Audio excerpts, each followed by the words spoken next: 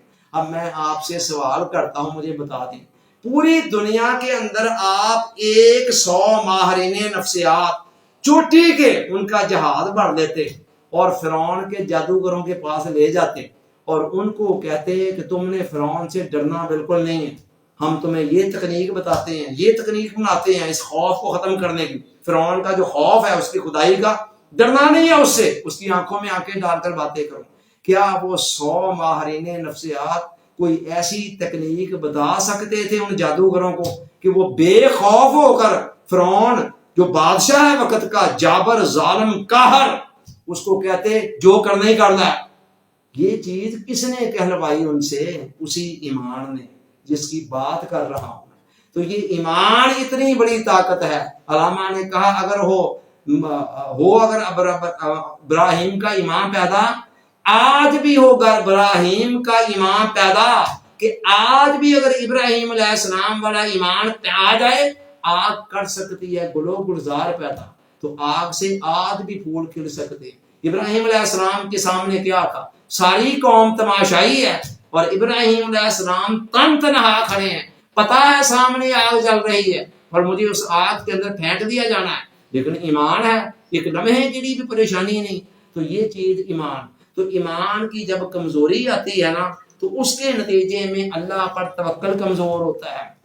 جب توکل پر کمزور ہو جاتا ہے تو پھر طرح طرح کے وہم اور وسوسوں سے کوئی شے انسان کو بچا نہیں سکتی. تو سوال یہ پیدا ہوتا ہے کہ ایمان کیسے مضبوط کیا جائے، توکل کیسے مضبوط کیا جائے. کیا یہ محض باتوں سے ہو سکتا ہے؟ میں آپ سے کہوں کہ جی نہیں آپ اپنے ایمان کو مضبوط کریں، آپ اللہ پر توکل کو مضبوط کریں، کیا اتنے میں ہو جائے گا؟ اگر اتنا ہی آسان کام ہوتا تو پھر اور چاہیے کیا تھا. اس لیے میں آپ کو یہ سوکھا مشورہ نہیں دوں گا، میں آپ کو 4 نکات پر مشتمل ایک فارمولہ دینے جا رہا ہوں. اور فرض کریں، فکر نہ کریں، آپ کہیں گھبرا نہ جائیں کہ پتہ نہیں اس میں کوئی 100 رکعت نماز پڑھنی ہوگی، تو پتہ نہیں تسبیحات لمبی چوڑی کر دیں. نہ ہم لمبے چوڑے وظیفوں کے اور لمبی چوڑی چیزوں کے قائل نہیں ہیں. بالکل سمپل قابل عمل چیزیں اور بالکل ہی آسان. جب آپ سنیں گے تو آپ حیران رہ جائیں گے کہ اس میں تو ہنگ پھٹکری لگے بغیر ڈانڈ چوکھا آ رہا ہے.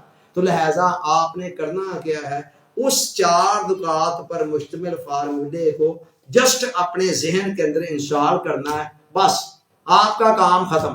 اس کے بعد وہ فارمولہ خود عمل کرے گا، پھر آپ کو کچھ نہیں کرنا پڑے گا. جیسے آپ اپنے کمپیوٹر کے اندر یا لیپ ٹاپ کے اندر یا موبائل کے اندر کوئی چیز انسٹال کر دیتے ہیں تو انسٹال ہونے کے بعد بس آپ کا کام ختم ہو جاتا ہے. اس کے بعد آپ نے اس کو یوز ہی کرنا ہوتا ہے، اس سے بینیفٹ ہی دینا ہوتا ہے. لو جی آئیے دیکھتے ہیں پہلے وہ 4 چیزیں کیا ہیں اور پھر اینڈ پر طریقہ استعمال بتاؤں گا کہ نسخے کو استعمال کیسے کرنا ہے. سب سے پہلے جسٹ آپ وہ چھوٹی چیزیں ہیں 4 وہ سن لیں اور فکر نہ کریں. میں پھر دوبارہ آپ کو بتا رہا ہوں کہ یہ چیزیں سن کر ابھی میں شروع کروں بیان کرنے، آپ سمجھے اچھا پتہ نہیں اینڈ پر کیا کہے گا، 200 مرتبہ یہ پڑھنا ہے یا 100 مرتبہ یہ پڑھنا ہے.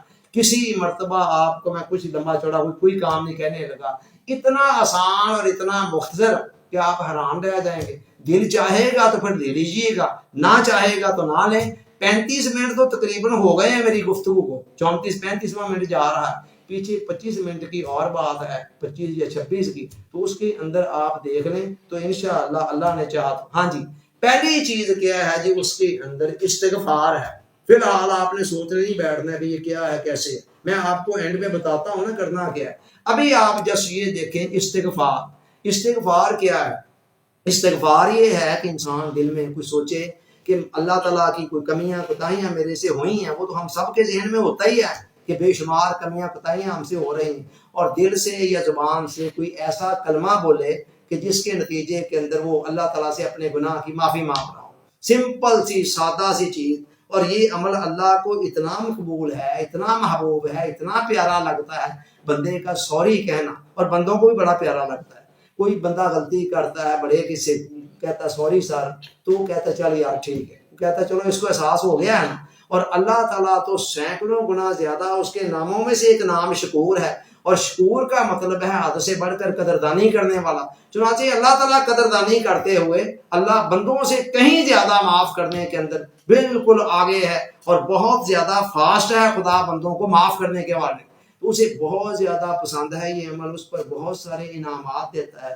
اور مزے کی بات یہ ہے جو انعامات قرآن نے متقی لوگوں کے لیے، تقوی والوں کے لیے، نیکوں اور پرہیزگاروں کے لیے بیان کیے ہیں، وہی انعامات سارے کے سارے حضور علیہ السلام نے ان گناہ گاروں کے لیے بھی بیان کیے جو گناہ تو کرتے ہیں، زیادہ نیکیاں نہیں کر پاتے ہیں، لیکن ساتھ ساتھ یہ ہے توبہ استغفار بھی کرتے رہتے ہیں۔ قرآن نے کیا کہا؟ قرآن نے کہا من یتق اللہ یجعل لہ من امرہ یسرا، جو اللہ کا تقوی اختیار کرے گا اللہ تعالیٰ اس کے ہر کام میں آسانی پیدا کر دے گا۔ آگے فرمایا من یتق اللہ یجعل لہ مخرجا، جو اللہ کا تقوی اختیار کرے گا اللہ اس کے لیے ہر مشکل سے نجات کا راستہ بنا دے گا۔ پھر فرمایا وَيَرْزُقْهُ مِنْ حَيْثُ لَا يَحْتَسِبُ، اور اسے وہاں سے رزق دے گا جہاں سے اسے گمان بھی نہیں ہوگا۔ یاد رکھیں کہ تقویٰ تو بندہ نیکی والی زندگی، پرہیزگاری والی زندگی تو بندہ اس لیے اپناتا ہے کہ اللہ راضی ہو جائے، آخرت میں مجھے جنت مل جائے۔ لیکن دیکھیں یہ تین انعامات جو ہیں تینوں کا تعلق ہی دنیا کے ساتھ۔ نمبر ایک کاموں میں آسانی، نمبر دو کسی مشکل کے اندر بندہ پھنس گیا وہاں سے نجات، نمبر تین رزق ایسی جگہ سے دے گا جہاں سے بندے کو گمان بھی نہیں ہوگا۔ تو سارے کے سارے انعامات کیا ہیں؟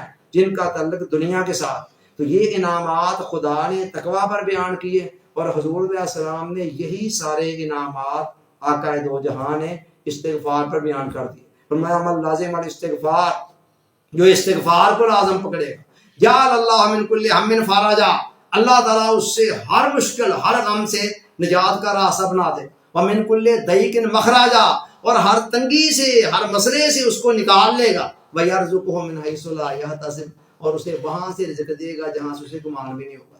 سوچیں ذرا کتنے سارے ہمارے ٹینشنیں، پریشانیاں، مسئلے مسائل ہیں جن کا تعلق رزق کے ساتھ ہے، کتنے سارے ایسے ہیں جہاں ہم کسی مسئلے میں پھنسے ہوئے ہیں اور سمجھ نہیں آتی ہے کیسے نکلیں گے، اور کتنی جگہیں ایسی ہیں جہاں وہ کام ہمیں مشکل لگ رہا ہے، ہمیں سمجھ نہیں آتی ہے اس میں آسانی کیسے پیدا ہوگی۔ اور یہ سارے کے سارے وعدے ادھر قرآن تقوی والوں کے لیے کر رہا ہے، اور ادھر حضور علیہ السلام کر رہے ہیں گناہ ایسے لوگوں کے لیے جو بہت متقی نہیں ہیں لیکن توبہ اور استغفار کثرت سے کرتے رہتے ہیں۔ تو یہ پہلی چیز ہے جی۔ نمبر دو جی شکر ہے۔ شکر کیا ہے؟ اللہ تعالیٰ کی نعمتوں کا دل میں احساس کرتے ہوئے، دل میں احساس کرتے ہوئے کہ میرے خدا نے مجھے یہ دیا، مجھے وجود دیا ہے، اور کیا کیا کچھ دیا ہوا ہے۔ زبان سے یا دل ہی دل میں شکر ادا کرنا، اس کی تعریف کرنا، جس کا عام طور پر جو کلمہ بتایا گیا الحمدللہ، یا آگے مزید پڑھنا ہو تو الحمدللہ اللہم لک الحمد ولک الشکر، اس طرح کے کلمات کہ یا اللہ تیری تعریف ہے، تیرا شکر ہے، تیری ہی حمد ہے، وغیرہ وغیرہ۔ تو اس طرح کے کلمات، اور یہ عمل بھی اللہ تعالیٰ کو بہت ہی زیادہ محبوب ہے۔ وہ کہتا ہے قرآن میں وَإِن تَعُدُّوا نِعْمَتَ اللَّهِ لَا تُحْصُوهَا، میں نے تمہیں اتنی نعمتیں دی ہیں، اتنی نعمتیں دی ہیں کہ تم ساری زندگی لگے رہو تو گن ہی نہیں سکتے۔ تو ہم نے کہا باری تعالیٰ جب گن ہی نہیں سکتے ہیں تو پھر شکر کیسے ادا کریں گے؟ شکر ادا کرنے کے لیے یہ بھی تو ضروری ہے نا، پہلے مجھے پتا ہو کہ نعمتیں کون کون سی ہیں، تو کیا کس کس کا نعمت کا شکر ادا کرے۔ ادھر کہتا فَبِأَيِّ آلَاءِ رَبِّكُمَا تُكَذِّبَانِ، میری کس کس نعمت کا انکار کرو۔ تو جب نعمتیں انگنت ہے، بے بہا ہیں، لامحدود ہیں، کاؤنٹ لیس ہیں، تو پھر وہاں شکر کیا۔ تو اللہ کہتا ہے کوئی بات نہیں، میرے ناموں میں سے ایک نام شکور بھی ہے، تم جتنا ہو سکتا ہے اتنا ہی کر دو، میں تمہارے تھوڑے کو ہی زیادہ قبول کر لوں گا۔ اور مزے کی بات یہ ہے کہ شکر کرنا ویسے ہی ہمارا فطری تقاضا ہے۔ کوئی بندہ ہمارے ساتھ چھوٹا سا احسان نیکی کرتا ہے، دل نہیں چاہتا اس کا شکریہ ادا کرنے کو، تھینک یو بولنے کو۔ تو یہ اللہ تعالیٰ بندوں کا احسان کیا ہے اللہ کے مقابلے میں؟ خدا نے اتنے احسان ہم پر کیے، تو وہاں تو کہیں زیادہ ہونا چاہیے۔ تو جب کہیں زیادہ ہونا چاہیے تو یہ تو ہماری اپنی فطرت کا تقاضا ہے کہ جو ہمارا محسن ہوتا ہے، ہماری فطرت ہمیں مجبور کرتی ہے کہ اس کا شکریہ ادا کرو۔ تو ہم نے تو اپنے فطری تقاضے پر عمل کرنا تھا اللہ کا شکر ادا کرتے ہوئے، لیکن اللہ تعالیٰ کی بندہ پروری دیکھیں، کہتا ہے لَئِن شَكَرْتُمْ لَأَزِيدَنَّكُمْ، اگر تم میری نعمتوں کا شکر ادا کرو گے نا تو میں نعمتوں کو اور زیادہ بڑھانا شروع کر دوں، اور زیادہ بڑھانا شروع کر دوں۔ اسی طرح ہمارے علماء نے عرفاء نے یہ کہا کہ جو شکر ہے نا یہ نعمتوں کا حافظ بھی ہے اور جالب بھی ہے۔ حافظ کہتے ہیں حفاظت کرنے والوں کو، جالب کہتے ہیں کھینچنے والوں کو، مزید کھینچنے والوں کو۔ وہ کہتے ہیں شکر کے اندر یہ دونوں کوالٹیز ہیں، چونکہ جب اللہ نے کہا کہ نعمت پر شکر ادا کرو گے تو پھر میں اس کو اور بڑھا دوں گا، تو اس کا مطلب یہ ہے جو اللہ تعالیٰ نے اضافہ کرنا ہے وہ اصل کو قائم رکھتے ہوئے کرنا ہے۔ اصل میرے پاس جو 100 روپیہ ہے، اگر اس میں کسی نے اضافہ کرنا ہے تو 100 میرے پاس رہنے دے گا، ساتھ کوئی 10 20 50 100 اور اپنی طرف سے دے دے گا، تو اضافہ تو تب بھی ہوگا نا۔ اگر وہ میرا 100 چھین لے اور مجھے 50 اپنی طرف سے دے دے، کہ یہ اضافہ ہو گیا، تو یہ اضافہ کیا ہے؟ تو اضافہ ہمیشہ اصل کو قائم رکھتے ہوئے ہوتا ہے۔ خدا نے قرآن میں پرومس کر دیا ہے کہ لا ان شکرتم لازیدنکم، تم شکر ادا کرو گے تو اس کا مطلب ہے جو نعمت دی ہے اس کو برقرار بھی رکھوں گا اور اس میں مزید اپنی طرف سے اضافے بھی کرتا چلا جاؤں گا۔ یہ شکر کے وہ فائدے ہیں جو بطور چنگے کے طور پر بونس کے اندر مل رہے ہیں، حالانکہ شکر ویسے ہی ہماری بندگی کا تقاضا تھا کہ ہم کر دیں۔ یہ دوسری چیز ہے۔ تیسری چیز کیا ہے؟ دعا۔ انسان جب بھی کسی مسئلے میں کسی مشکل میں مبتلا ہوتا ہے نا تو وہ بیچارہ دیکھتا ہے کہ اب کوئی بڑی طاقت ہو کوئی جو مجھے بچائے، ٹھیک ہے۔ کئی مرتبہ ماں بچے کو، چھوٹا بچے کو دیکھے نا، ذرا سا کہیں مسئلہ پیش آتا ہے باہر کھڑی میں کھیلتے فوراً امی امی کہتے کہتے اندر آ جاتا ہے، یا باپ کو کہتا ہے کہ مجھے یہ مسئلہ پیش آ گیا۔ تو ہر انسان کی فطرت یہ چاہتی ہے کہ جہاں وہ کسی مسئلے کا شکار ہو تو وہ کسی بڑی ہستی کو پکارے، کوئی ایسی ہستی جو اس سے زیادہ طاقتور ہو اور اس کی مدد کر سکتی ہو۔ تو دنیا کے اندر جتنی بھی ہستیاں ہیں وہ بیچاریاں خود کسی نہ کسی سٹیج کے اوپر مجبور ہو جاتی ہیں۔ کئی مرتبہ بیٹا ماں اور باپ کے سامنے مر رہا ہے، ماں اور باپ اسے ہچکیاں لیتے، آخری سانسیں لیتے ہوئے دیکھتے ہیں، مگر مجبور ہیں، ہیلپ لیس ہیں، کچھ بھی نہیں کر سکتے۔ مگر خدا کے ہاں اس طرح کی مجبوری کوئی نہیں ہے۔ سب سے بڑی ہستی، سب طاقتوں قوتوں قدرتوں کا مالک اللہ ہے۔ تو یہ تیسری چیز دعا ہے، اور یہ بھی ہمارا عین فطری تقاضا ہے، لیکن یہاں بھی اس کی بندہ پروری دیکھیں کہ ہم نے تو اپنی مجبوری کے تحت دعا مانگنی تھی، مانگے بغیر ہمارا چارہ ہی نہیں تھا، لیکن اس نے کیا کیا؟ اس نے اسی دعا کے مانگنے کے عمل کو پکڑ کر عبادت بنا دیا۔ اللہ تعالیٰ نے فرمایا، حضور علیہ السلام فرماتے ہیں الدعاء ہی العبادہ، دعا بھی عبادت ہے۔ یعنی بندہ مانگ رہا ہے اپنی حاجت، خدا کہہ رہا ہے یہ لے حاجت بھی لے لے، اور ساتھ کیا ہے؟ ساتھ میں تیرے نامہ اعمال کے اندر نیکیاں بھی لکھ رہا ہوں کہ تو انہیں مجھ سے مانگا ہے۔ اور آگے یہاں تک فرمایا حضور علیہ السلام نے کہ الدعاء مخل عبادہ، دعا خالی عبادت نہیں بلکہ عبادت کا بھی مغز ہے، عبادت کا بھی نچوڑ ہے، عبادت کا بھی خلاصہ ہے۔ تو آپ ذرا غور کریں اس کی بندہ پروری، اور ذرا مزید غور کریں تو وہ کہتا ہے کہ ادعونی استجب لکم۔ قرآن کے اندر اللہ تعالیٰ نے ہمیں عبادت کا حکم دیا اور ساتھ کوئی وعدہ نہیں کیا کہ میں ضرور قبول کر دوں، لیکن اس کی بندہ پروری دیکھیں کہ جہاں اس نے دعا کا حکم دیا تو ساتھ ہی کہا ادعونی استجب لکم، میرے بندوں مجھ سے دعا مانگا کرو میں قبول کر دوں گا، ساتھ ہی قبولیت کا وعدہ بھی کر دیا۔ اور حضور علیہ السلام نے آگے بتا بھی دیا کہ جو بھی دعا بندہ مانگتا ہے وہ قبول ہوتی ہے، شرط فرق صرف اتنا ہے کہ کبھی انسان جو کچھ مانگ رہا ہے وہ کچھ مل جاتا ہے، کبھی جو کچھ نہیں مانگ رہا تھا وہ نہیں ملتا، کسی اور شکل کے اندر مل جاتی ہے، بندے کو پتا چلے یا نہ چلے، اس سے بہتر شکل میں۔ جو بندہ مانگ رہا تھا اس کے لیے بہتر نہیں تھا، جیسے بچہ انگارہ مانگ رہا ہو کہ مجھے انگارہ پکڑا دے، اور ماں باپ کوئی اور اچھی چیز، کوئی چاکلیٹ، کوئی ٹافی، کوئی بسکٹ، کوئی اور کھانے پینے کا کوئی پھل اس کو پکڑا دیتے ہیں۔ تو یہی کام اللہ کرتا ہے۔ اور کبھی ایسے بھی ہوتا ہے کہ اللہ اس دعا کو سنبھال کر رکھ لیتا ہے اور قیامت والے دن بندے کو کہتا ہے کہ یہ لے، یہ تیری فلاں دعا کا صلہ ہے۔ حدیث پاک میں آتا ہے حضور علیہ السلام نے فرمایا قیامت والے دن بندہ اللہ کے سامنے کھڑا ہوگا، اللہ کہے گا بندے یہ دعائیں تو نے ٹوٹل مانگی تھیں، ان میں سے یہ دعا دنیا میں قبول ہو گئی تھی، وہ تو فنش، خلاص، فارغ، لیکن یہ دعائیں تھیں جو میں نے کسی مسلط کے تحت وہاں قبول نہیں کی تھی، اور ان کا یہ اجر تمہیں دے رہا ہوں۔ وہ پہاڑوں جیسا اجر بندہ جب دیکھے گا تو وہ تمنا کرے گا کاش دنیا کے اندر میری کوئی بھی دعا قبول نہ ہوئی ہوتی اور آج مجھے ان ساری دعاؤں کا یہاں صلہ اور بدلہ ملتا۔ تو یہ تیسری چیز۔ چوتھی اور آخری چیز مسنون اذکار۔ یہ کیا ہے؟ یہ ہے جناب انبیاء کرام کی دعائیں قرآن مجید کے اندر آپ کو پتہ ہے اللہ تعالیٰ نے بتائی، بیان کی کہ فلاں نبی نے یوں دعا مانگی، فلاں نے یوں دعا مانگی، اور حدیث مبارکہ کے اندر حضور علیہ السلام کی بھی کئی دعائیں ہیں۔ جتنی بھی دعائیں قرآن میں آئیں اور حدیث میں آئیں، ان ساری دعاؤں کو ماسورہ دعاؤں کہا جاتا ہے، جن کا مضمون بڑا پیٹنٹ ہے اور پنے تلے الفاظ کے اندر بیان کیا گیا ہے کہ جی ہمیں مانگنے کا ایک سلیقہ سکھایا گیا ہے۔ اور حضور علیہ السلام نے فرمایا وہ تئی تو جوامع القلم، مجھے اللہ تعالیٰ کی طرف سے جوامع القلم بنایا گیا ہے۔ جوامع القلم کا مطلب کہ میں تھوڑے لفظوں کے اندر زیادہ بات کر سکتا ہوں، تھوڑے لفظوں میں زیادہ بات کر سکتا ہوں۔ چنانچہ حضور علیہ السلام کی باتوں کو، دعاؤں کو آپ دیکھیں، دو دو چار چار لفظوں کے اندر پتہ نہیں کیا کیا کچھ مانگ لیا ہوا ہے۔ اور اللہ کہتا ہے جو ما آتا تم، جو رسول تمہیں دے اس کو لے لیا کرو، اور جو جس سے منع کرے اس سے منع ہو جایا کرو۔ خذوا ما آتاکم، اور جو کچھ تمہیں دے اس کو لے لو، اور وانتہوا ما نہاکم، جس سے تمہیں روکتا ہے اس سے بعد آ جایا کرو۔ تو یہ قرآن کہہ رہا ہے۔ چنانچہ حضور علیہ السلام نے ساری زندگی کے اندر جو دعائیں مانگی، وہ دعائیں اتنی کمپریہنسو ہیں، اتنی جامع ہیں کہ آپ یقین کریں کہ دنیا اور آخرت کی کوئی خیر، کوئی بلائی نہیں ہے جو حضور علیہ السلام نے مانگنا لی ہو، اور کوئی شر ایسا نہیں ہے دنیا سے لے کر آخرت تک کا جس سے حضور علیہ السلام نے پناہ نہ مانگ لی۔ چنانچہ حضور علیہ السلام خاص طور پر صبح و شام کے وقت میں حضور علیہ السلام کی کئی دعائیں ہیں جن کے متعلق فرمایا کہ 3 دفعہ یہ پڑھ لو اعوذ بکلمات اللہ التامات من شر ما خلق، فرمایا 3 دفعہ صبح پڑھ لو، شام تک کئی قسم کی نقصان دہ چیزوں سے، سانپ بچھو کے ڈسنے سے بچ جاؤ گے۔ اسی طرح اور کئی چھوٹی چھوٹی دعائیں ہیں جن کے متعلق فرمایا یہ صبح کو پڑھ دو، شام تک فلاں چیز سے حفاظت میں آ گئے، شام کو پڑھ دو، صبح تک فلاں چیز سے حفاظت میں آ گئے۔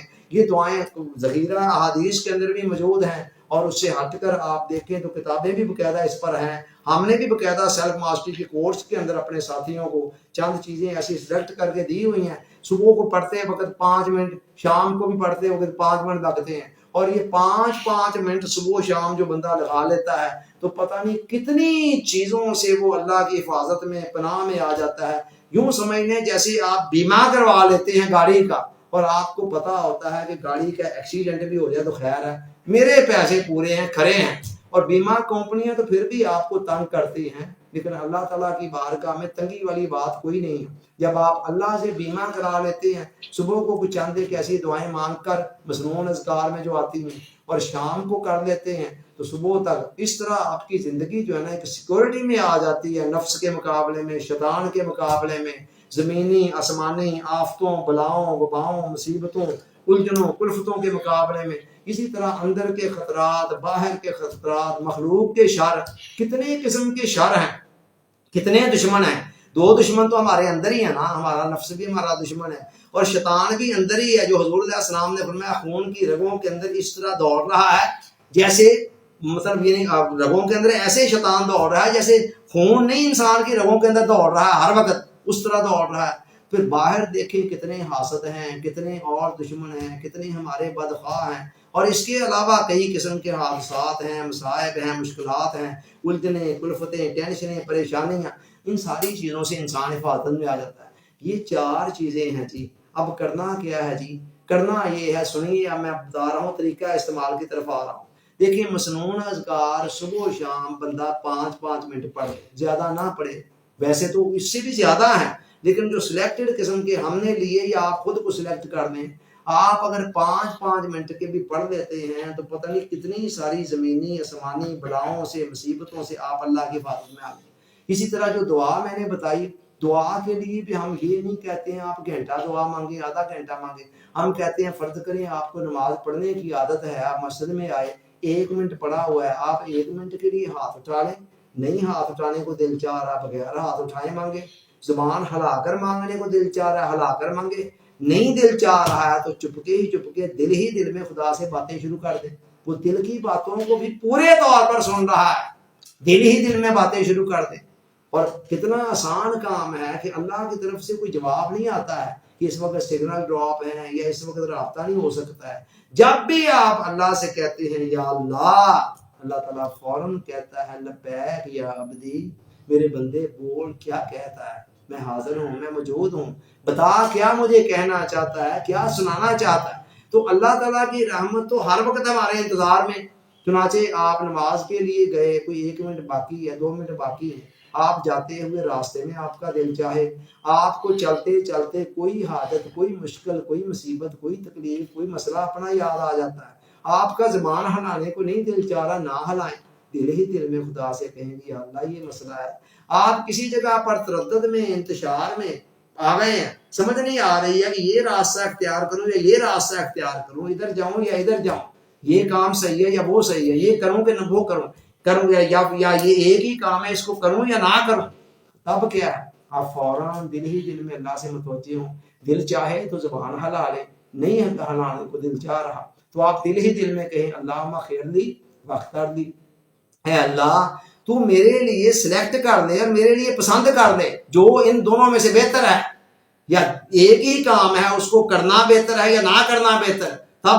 تب بھی یہی دعا، بڑی مختصر سا استخارہ صرف وہی نہیں ہے جو رات کو آپ نے باقاعدہ دور کا نماز نفل کر کے پڑھنا ہے، یہ بھی استخارے کی ایک مختصر سی شکل ہے جس کو آپ 24 گھنٹوں کے اندر کسی بھی وقت جہاں بھی آپ کو کوئی تردد ہے، کوئی انتشار ہے، کوئی پریشانی ہے، کچھ مسئلہ ہے، تو آپ اس کو استعمال کر سکتے ہیں۔ یہ 2 چیزیں ہو گئی، بتائیے کوئی ابھی تک میں نے کوئی لمبا چوڑا آپ کو کہا ہے، 4 چیزیں بتائی ہیں، 4 میں سے یہ 2 تو ہو بھی گئی ہیں، اور 2 میں سے پہلی کے حوالے سے کہا جی 5 منٹ صبح اور 5 منٹ شام، اور دوسری کے حوالے سے کہہ رہا ہوں جی جب آپ کا دل چاہے۔ طبیعت پر کوئی برڈن نہیں ڈالنا ہے کہ لازمی جی 5 منٹ یا 10 منٹ یہ دعا مانگنی ہاتھ اٹھا کر، نو، ہاتھ اٹھا کر دل چاہے، ہاتھ اٹھائے بغیر چاہے، زبان ہلا کر دل چاہے، زبان ہلائے بغیر چاہے، اردو میں مانگنا چاہے اردو میں مانگے، پنجابی میں مانگنا چاہے پنجابی میں مانگے، انگلش میں مانگنا چاہے انگلش میں مانگے، وہ ہر زبان ہی جانتا ہے، ہر رنگ میں جانتا ہے، آپ کے دل کے اندر آنے والے خیالات کی لہروں سے بھی وہ آگاہ ہے، چنانچہ وہ سب کچھ جانتا ہے، تو اس کے لیے کچھ مشکل نہیں ہے ہر بات کو سمجھنا۔ یہ 2 کام ہو گئے، اب رہ گئے ہیں پیچھے 2 کام، وہ جو استغفار اور میں نے بتایا تھا شکر۔ اب اس کو کیسے کرنا ہے، استغفار کا کون سا صیغہ ہو، رب اغفر وارحم وانت خیر الراحمین، یہ صیغہ مجھے بڑا پسند ہے، اور پسند کیوں ہے کہ خدا نے اپنے حبیب کو خود کہا، خود فرمایا میرے حبیب ایسے مجھ سے مانگا اگر، مجھ سے یوں کہا کر، وقل رب اغفر وارحم وانت خیر الراحمین، میرے محبوب تو یوں کہا کر کہ اے میرے رب مجھے بخش دے اور مجھ پر رحم فرما، اور بے شک تو تمام رحم کرنے والوں سے بڑھ کر رحم کرنے والا۔ تو یہ صیغہ اپنی زبان پر چڑھا لیں، اور اس کو بھی زبردستی نہیں، زبان ذہن پر زور نہیں دینا، نہ، جب آپ کا دل چاہے بیٹھے بیٹھے کسی وقت یاد آیا پیار سے بولیں رب اغفر وارحم وانت خیر الراحمین، 1 مرتبہ دل چاہتا ہے 1 مرتبہ کہہ لیں، 2 مرتبہ چاہتا ہے 2 مرتبہ کہہ لیں، 3 مرتبہ کہتا ہے 3 مرتبہ کہہ لیں، اس کے بعد خاموش ہو جائے۔ اور دوسرا کیا ہے، اس کے ساتھ بھی یہی کرنا ہے، یہ آپ نے 1 مرتبہ 2 مرتبہ 3 مرتبہ پڑھ لیا، اب آپ کا دل چاہتا ہے ذرا شفٹ کرنے کو، تھوڑا سا ٹیسٹ بدلنے کو، تو پھر کیا کرنا ہے، الحمدللہ اللہم لک الحمد ولک الشکر، یا اللہ تیری تعریف، تیری نعمت، تیرا ہی شکر ہے، سب اپنے ارد گرد ذہن میں لائیں، آپ کے پاس کیا کیا کچھ ہے، آپ کو 1 منٹ میں یاد آ جائے گا، آپ کا وجود ہی کتنی بڑی نعمت ہے، اور دائیں بائیں بہن بھائی ماں باپ بیوی بچے دوست احباب، آپ کا گھر بار اور دیگر کتنے چاہنے والے، کتنی چیزیں ہیں، چاہے آپ کی جیب خالی بھی ہے، مکان کرائے کا بھی ہے، کہیں نہ کہیں رہ تو رہے ہیں، شکر کریں اللہ کی ذات کا۔ تو کیا ہے، الحمدللہ اللہم لک الحمد ولک الشکر، یہ بھی آپ کا 1 دفعہ دل چاہتا ہے 1 دفعہ کہہ لیں، 2 دفعہ چاہتا ہے 2 دفعہ چاہ لیں، 3 دفعہ چاہتا ہے 3 دفعہ کر لیں، بس اس کے بعد خاموش ہو جائے، اپنے اور کاموں میں لگ جائیں، پھر چلتے چلتے گھنٹے بعد 2 گھنٹے بعد آدھے گھنٹے بعد کسی وقت یاد آیا، پھر وہ پہلے بے شک وہ پہلے والا پڑھ لیں، رب اغفر وارحم وانت خیر الراحمین، 1 یا 2 یا 3 مرتبہ پڑھ کر پھر دوبارہ ادھر آ جائیں۔ اب یہ ساری چیزیں کیا ہیں، آپ اندازہ نہیں کر سکتے ہیں کہ اس کی کتنی برکتیں ہیں جو آپ کو مل سکتی ہیں۔ تو یہ 4 چیزیں اگر آپ نے تھامی ہوئی ہیں، اب دیکھیں ان پر 1 منٹ بھی نہیں لگتا ہے، میں کب کہہ رہا ہوں کہ آپ اسپیشلی فارغ ہو کر بیٹھ کر یہ کام کریں، یہ جو بعد والے 2 بتائے ہیں، پہلے میں 5 منٹ ٹوٹل 10 منٹ آپ سے مانگے ہیں، صبح شام کے دونوں ملا کر 10 منٹ، اور دوسرے کے حوالے سے کہا جب آپ کا دل چاہے، زبان سے یا دل سے جیسے بھی ہاتھ اٹھا کر یا بغیر ہاتھ اٹھائے، اور تیسرے اور چوتھے کے متعلق بھی کہا ہے کہ جب دل چاہے، اسپیشلی کوئی وقت نہیں ان کے لیے مخصوص کرنا، جب دل چاہے طبیعت پر جبر کیے بغیر، بوجھ ڈالے بغیر. لیکن یہ 4 ہتھیار اتنے زبردست آپ کے پاس آ رہے ہیں کہ آپ کا لاشعور اس کو مان لے گا کہ واقعی یار ان کے ہوتے ہوئے دنیا اور آخرت کے اندر کوئی بڑا نقصان مجھے نہیں پہنچ سکتا. نہ نفس آپ کا کو بہت زیادہ کچھ بگاڑ سکتا ہے، چھوٹی موٹی کر سکتا ہے شرارت. شیطان بھی آپ کے ساتھ چھوٹی موٹی چھیڑ خانی کر سکتا ہے. جب آپ، اور اسی طرح مخلوق بھی آپ کے ساتھ کوئی چھوٹی موٹی چھیڑ خانی کر سکتی ہے. لیکن جب آپ نے ان چاروں کو اپنایا ہوا ہے تو پھر کوئی لمبا چوڑا نقصان آپ کا نہیں ہونے لگا. اب کرنا کیا ہے، آپ نے اس نسخے کو، ان چاروں کو ذہن کے اندر انسٹال کر دینا. کاپی پیسٹ سے کام نہیں چلے گا، کاپی پیسٹ سے کچھ نہیں ہوتا ہے. کاپی پیسٹ لوگ بڑے علم کو کیے بیٹھے ہیں، اس کا کوئی فائدہ نہیں. انسٹال کرنا، دل میں ذہن میں اتار لینا، اور انسٹال ایک دفعہ ہی کرنا ہے آپ نے، بار بار نہیں کرنا. ٹھیک ہے، ایک دفعہ آپ نے. اور انسٹال کرنے کے لیے بھی کیا کرنا ہے، کچھ ڈھول پیٹنا ہے، کچھ بھی نہیں. بس یہ جتنی باتیں میں نے کی ہیں چند مرتبہ غور و فکر کر کے اپنے لاشعور تک میسج بھیج دیں. بس یار آج تو بھائی نسخہ آ گیا بھی ہاتھ، بس وہاں پر پا ہی کوئی نہیں، گھبرانے والی بات ہی کوئی نہیں. انسٹال کر لیں. اس کے بعد جب بھی کسی وقت کوئی منفی خیال آنے لگتا ہے، آپ بجائے اس سے کے لڑنے سے، آج تک تو آپ لڑتے رہے کہ کیوں آ گیا، جاندہ کیوں نہیں گیا، یا اس کے ساتھ بےچارے پریشان ہوتے، گتھم گتھا ہوتے رہے. گتھم گتھا ہونے میں وہ آپ کے اوپر حاوی ہو جاتا رہا ہے. آج کے بعد آپ نے اس نسخے کو آگے کر دینا ہے کہ یار بس وہ ہے نا، اور ساتھ اس خیال کا جو زور ہے وہ ٹوٹ جائے گا. جب وہ ٹوٹے گا تو اس کی اثرات بھی مدھم ہوتے چلے جائیں گے. اور چند دن ایسا کرنے کے بعد آپ دیکھیں گے کہ وہ خیالات آپ کے ذہن کا راستہ ہی بھول جائیں گے. اور پھر یہ ہے اس کا سائیکولوجیکل پہلو، سائیکولوجیکل. لیکن خالی سائیکولوجیکل پہلو تھوڑا ہے. کیا جس خدا نے، جس کے رسول نے اتنے وعدے کیے ہوئے ہیں استغفار کے اوپر، دعا کے اوپر، شکر کے اوپر، اور اسی طرح مسنون اذکار کے اوپر اتنے سارے وعدے ہیں، کیا وہ وعدے نہیں سامنے آنے ہیں؟ سائیکولوجیکل ایفیکٹ اپنی جگہ پر، ساتھ اسپرچول حقیقت کے اندر ایفیکٹ اپنی جگہ پر، وہ بھی سامنے آئیں گے. اور جب وہ آئیں گے تو آپ کی زندگی کے اندر پتہ نہیں کیسی کیسی برکتیں بہاریں آئیں گی. پھر آپ کریں گے شکر ہے اللہ کی ذات کا، میں ٹینشن میں گیا، میں پریشانیوں میں گیا تو میں نے یہ لیکچر سنا اور یہاں سے کتنے خیر کے چشمے میری زندگی کے اندر پھوٹ گئے. اگر میں ڈپریشن کا شکار ہی نہ ہوا ہوتا تو ممکن ہے میں ایسے کسی لیکچر کو سننے پر بھی ماتا نہ ہوتا، اور اس کے نتیجے میں آج میری زندگی کے اندر جو برکتیں آ رہی ہیں دنیا اور آخرت کی، وہ بھی نہ آ رہی ہوتی. تو عین ممکن ہے جس ڈپریشن کو، جس انگزائٹی کو، جس سٹریس کو، اور جس ڈر، خوف، وہم و وسوسوں کو آپ ڈر رہے ہیں، جن سے برا سمجھ رہے ہیں، ان کے اندر سے ہی خیر کا چشمہ آپ کے لیے پھوٹ پڑے. اور انشاءاللہ ضرور پھوٹے گا. یہ ایک اکیلا وظیفہ اس قابل ہے کہ یہ اکیلا ہی اگر آپ کے دل و دماغ میں اتر جائے نا تو آپ کی تمام پریشانیوں، تمام الجھنوں، تمام کلفتوں، تمام ٹینشنوں، تمام وہموں وسوسوں سے آپ کو نجات دلانے کے ساتھ ساتھ دنیا سے لے کر آخرت تک کے بہت سارے انعامات آپ کی جھولی میں ڈال سکتا ہے. چاروں چیزیں ایسی ہیں جن کے نتیجے میں آپ کے ذہن نے تو ریلیکس ہونا ہی ہے، نفسیاتی امراض سے، پریشانیوں سے، ڈر سے، خوف سے، وہموں سے، وسوسوں سے. اور پتہ نہیں کتنے انعامات ہیں دنیا کے جو آپ کو ملنے ہیں، اور کتنے انعامات آخرت کے ہیں جو آپ کو ملنے ہیں. یہ سارا کچھ آپ کو مل سکتا ہے. تو میں نے بتایا یہ اکیلا وظیفہ ایسا ہے کہ جو آپ کے تمام، یہ سارا ایک عمل جو میں نے بتایا 4 چیزوں پر مشتمل، آپ کے تمام معاملات کو، سائیکولوجیکل پرابلمز کو حل کر سکتا ہے. لیکن میں انشاءاللہ العزیز اس کو پارٹ 1 بنا رہا ہوں. جو بات ابھی تک آپ سے اس گھنٹے کے اندر کی ہے، آخری منٹ اس وقت میری اسپیچ کا چل رہا ہے، تو یہ پارٹ 1، اور کل اللہ آپ کی بھی زندگی رکھے اور میری بھی زندگی رکھے، اسی کا پارٹ 2 آئے گا، اختتامی حصہ.